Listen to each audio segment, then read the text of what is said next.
Hey guys, there's nothing like going out in the freshwater impoundments and targeting some native wild Australian fish, such as the Australian bass.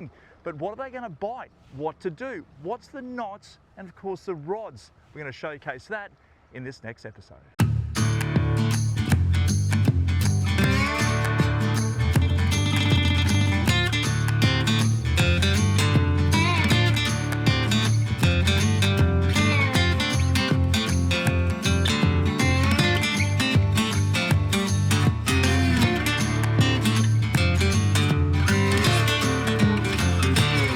So we're out on the dam here and there's a lot of bait fish showing up on the actual sound, on the Garmin sound. There's so much bait and there's a few bass darting in and out of it. So we've tried some vibes and that will fire as well, but I just want to mix it up a bit. So I'm going to try here. This is the TT lure. It's in that sort of army camouflage colour.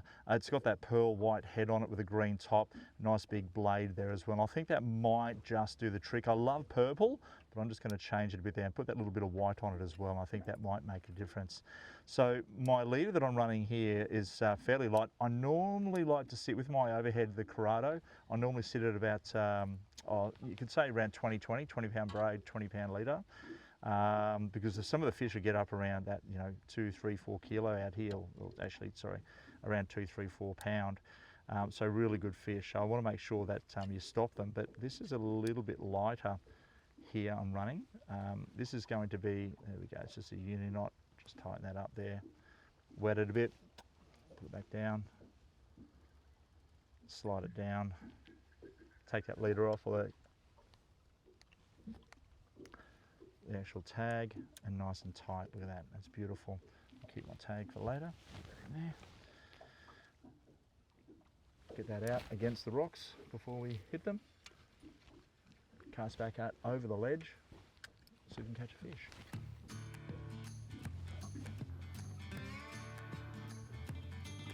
All we're going to do is just let it get to the bottom, and from there you're just going to give it a little jolt back to the boat. Good bass.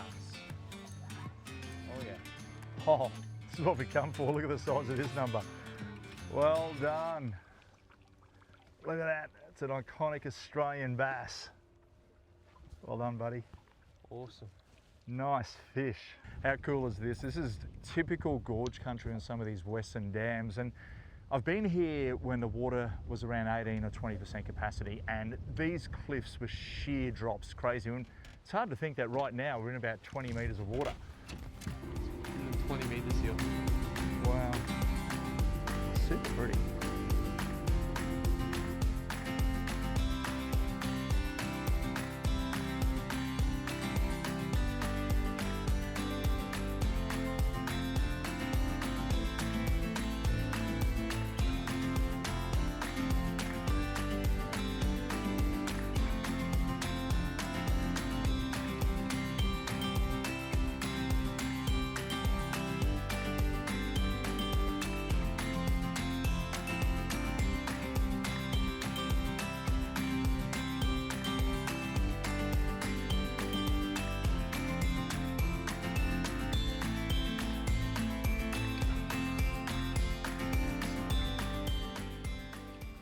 So all we're doing here is just working these bays. We're in about 6 or 7 metres of water, and going by the locals, they're saying that this is the depth that the fish have been hanging. So we're just going to work these tree lines, hit the points, work some deeper water as well, find the bait, find the fish. That's how it normally works in any situation.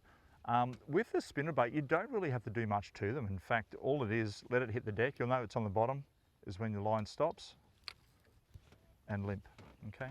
So we're just going to do that nice steady wind back, and you'll feel it through the vibrations of the rod tip.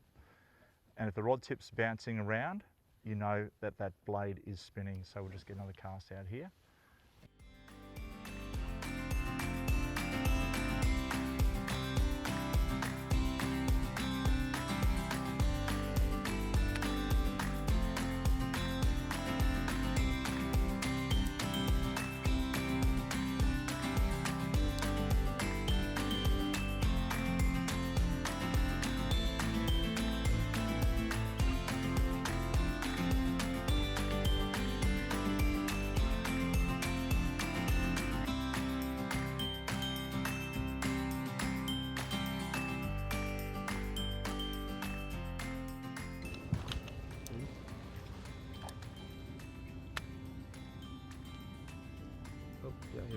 at them.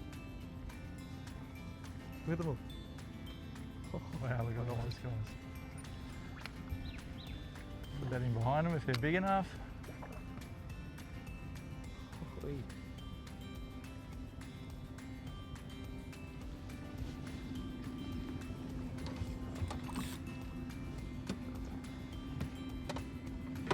Oh, it's still there.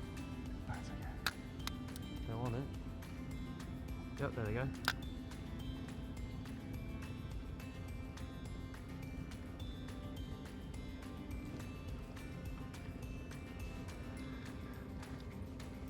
It's pointless. How about that? Look at them. Right there. All coming into it. So the rod I'm using here is the Ascenza from Shimano. Fantastic little outfit. It's a 6'9", 2 to 4 kilo. And I've got a little Nasky 2500 HG on this, so it's a really light outfit. So it's a great all-rounder, multi-purpose. So you could use it for flathead or brim or whiting or anything like that if you wanted to. And I've got some light string on there, just a bit of braid, which is a Kairiki braid, and it's only about 12 pound, so it's nice and light. Thin as thin as probably 2 pound.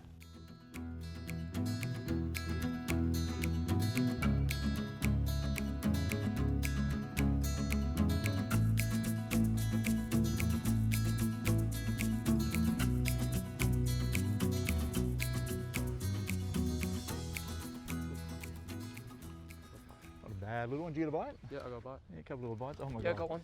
You got one? Yep. I got a lot of weed here. You got a fish. What have you got on, mate? I got a little little perch thing. Look Oh, at I that. got a little perch too, even Is it? smaller. What did you get? Even smaller. That is tiny. Wow, look at that guy. Ah, look. That was a lot of fun. Real fat fillets. Look at that thing. Crazy looking fish. Big mouth. Look how wide he is across the face. Really wanting to eat. Crazy, isn't he? Purple spinnerbait. Nice. 2 turtles here. There's so many turtles. Oh. Oh, yeah, there's a bass right there. Look at Oh no. that. Where? The bass just followed up my lure, a little baby one right here. But I need to go get my lure that's stuck in the trees before we start drifting off.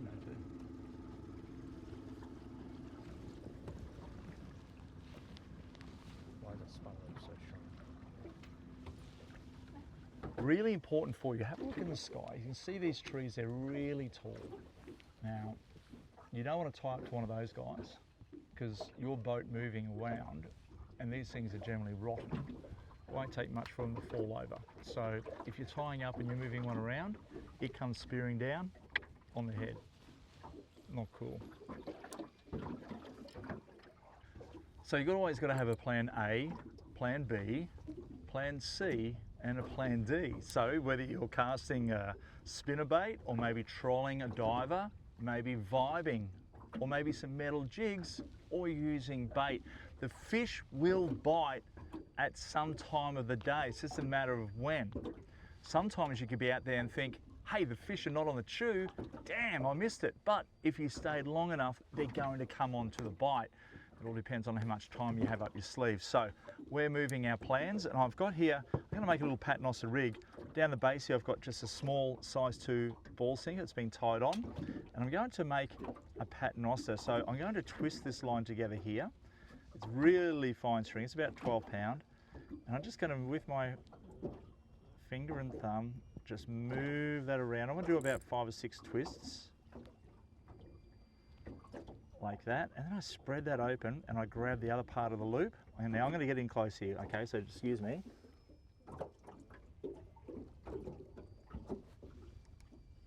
There we have it, nice little offset loop there, beautiful.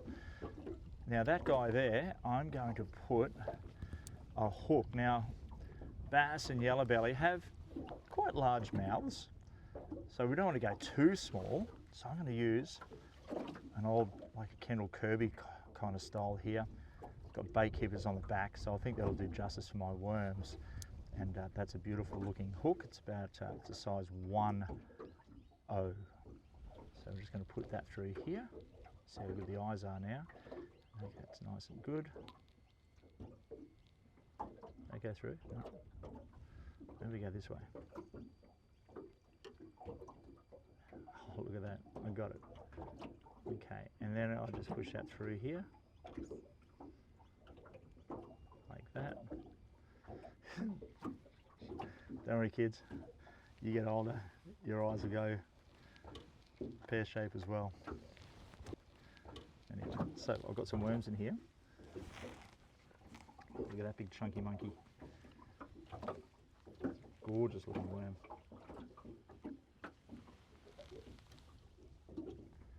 Okay, I'm not going to start at the end, I'm going to start about, oh, you know something's about to happen. I want to give it a little bit of tail there. So that wiggles and wobbles like that. See that moving around? Look at that, that attracts a fish. Up it goes. Now, as I go around the shank like a piece of spaghetti,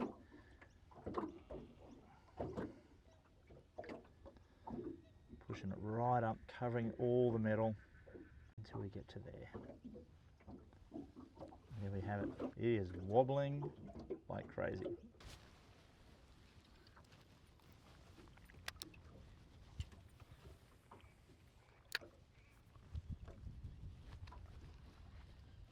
Yeah, I've just gone to bite, so I'm going to let up my line. And just letting up my line so we can eat, and got him. You got him? You got him? Yeah, Yep. yeah, nice. So important though, isn't it? Like with an egg beater, oh, I think I had a hit. Oh, that was your line. Even with a spinning reel, you can let out some line, give the fish some slack. Oh, nice perch, look at that thing. Nice work, mate. Fishing throughout the timber. That's cool. No need for that. He's a good fish. Feel his scales, you'll find it's really chunky.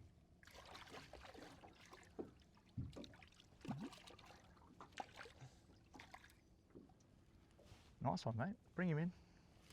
Look at that. Yep. He's decent size. He's got a little grunt to him. That's awesome, mate. Get him back in the drink. Yeah, I'll tell you what, the thing is when you are fishing, like with a bait caster, you can flick the disengage of the spool and you're giving the bait line, the fish is going to grab it. But in this case here, you can do the same thing with the, with the spinner, off he goes. So a good thing about Navionics is on your phone. Okay, clearly on the Tinny Light today, we don't have a setup of, you know, live scope and everything else. We've just got a very simple Garmin on here. And if you jump in on this, you can see where we are down here. Have a look at the contours. It's pretty cool, but if we jump up here, look at that, there's an underwater seamount as well. We'll pull in on that little pimple. There it is there. So these are great apps for you to go and check out and put on your phone. You don't need that really expensive gear if you don't want to on a smaller boat. I kind of get it, it'll outweigh the price of your boat. Bigger boats, 100% it's a must. But for us, I can use this now and go, right, there's the old riverbed, there's the contour lines, there's a bit of a bump out in the middle of the dam that you probably would have just driven past if you didn't have this. And in those areas is where the fish should school. Yep, spin a bait. Give me, mate. Under the boat. I love these spinner baits, purple spinner bait. There he is, look at him. Good on you, mate. Look at that spinner bait even working there. Beautiful fish. Thank you, mate.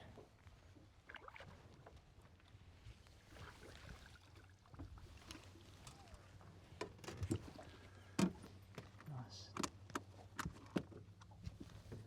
Not bad, eh? I'm going to show you a little bit about this spinnerbait too. It's really important to have a look at what it is. Look at that. Let him go first. See you, buddy. It's quick as lightning.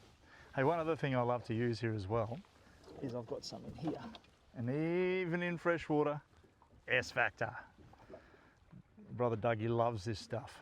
Ejects it from his fingers, but for me, I just always put a little bit around here, so I'll just get a little bit of a dob, not a lot.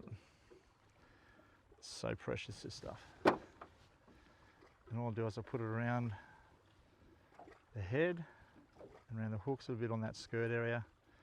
So also the skirt does become untangled, so you don't want it too congealed on there, and that's perfect. That will go out in the drink and track the fish. Got me the last one. I know, all sooty. Alright, so when I've just... Yep, just drop it down. Oh, chasing it. Yep. Think about those All little... sooty. No, it's more like Not a... that- oh, what is that? Oh. No, that's a perch. Yeah, I thought it was a sooty. Yeah, so basically those little guys there are so hungry, like they'll just come up and just feed on everything. And generally you'll bring up one and you might have 5 of his mates around you. So if they're decent size and you're getting fish like that, keep it in the water for a couple of extra seconds, put another live bait or worm or crayfish, whatever you got around, or shrimp, and simply hook up. It's like when you're offshore fishing using live baits or pillies for dolphin fish or mahi-mahi, one generally brings in a lot more. So in that case, keep them in the water. If it's decent size and there's a lot more bigger ones there, you could catch the whole school. A lot of fun. Sorry, I just dropped him. Oh, he's back on it. Missed it. Yeah, he's back on it. I think he says fire truck, fruit shop, cafe. No, he's back on it. Got the bite. Just gonna let it have line. It's taking it. Why are you doing that for? Like to let out the line? What's the deal? Well, otherwise, got a small hook on. It's gonna rip it straight out of the mouth. Like, watch this. Boom. Nice. It's probably why I've caught all the fish though. Oh, here we go. That's I what got a started. small one. Yeah,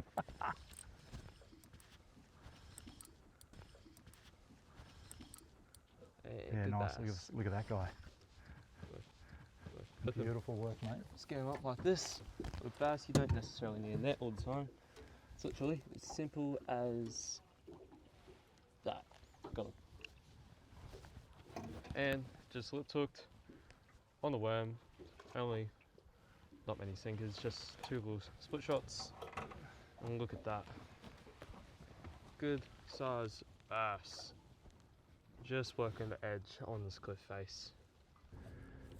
Well, there you have it, everybody. A lot of fun. Just coming out for a real quick, simple session out there, using some bait, dropping down some spinner baits and just a few other lures. But, you know, when you are fishing these areas, a couple of tips for you. Make sure you got Navionics app on your phone. That way you can find the old riverbeds. Work the tides. Work the tides in the moon phase. Now, we are in a dam, but it still has a lot of pressure from that to be put back out here. What I mean by that is it's all relative. You might have a high tide in the ocean, and up here, that can be the same bite time. It could be a moon set or moon rise throughout the day. So check those fishing apps if you want. There's a couple on the screen there now that you might want to check out. Well, there you have it. Have yourself a great day. We'll see you next time on our Step Outside YouTube channel. Now, if you want to keep up to date with all things outside, simply head to our social pages and give us a follow. There you'll find tips, our latest Step Outside podcast, fishing segments and recipes.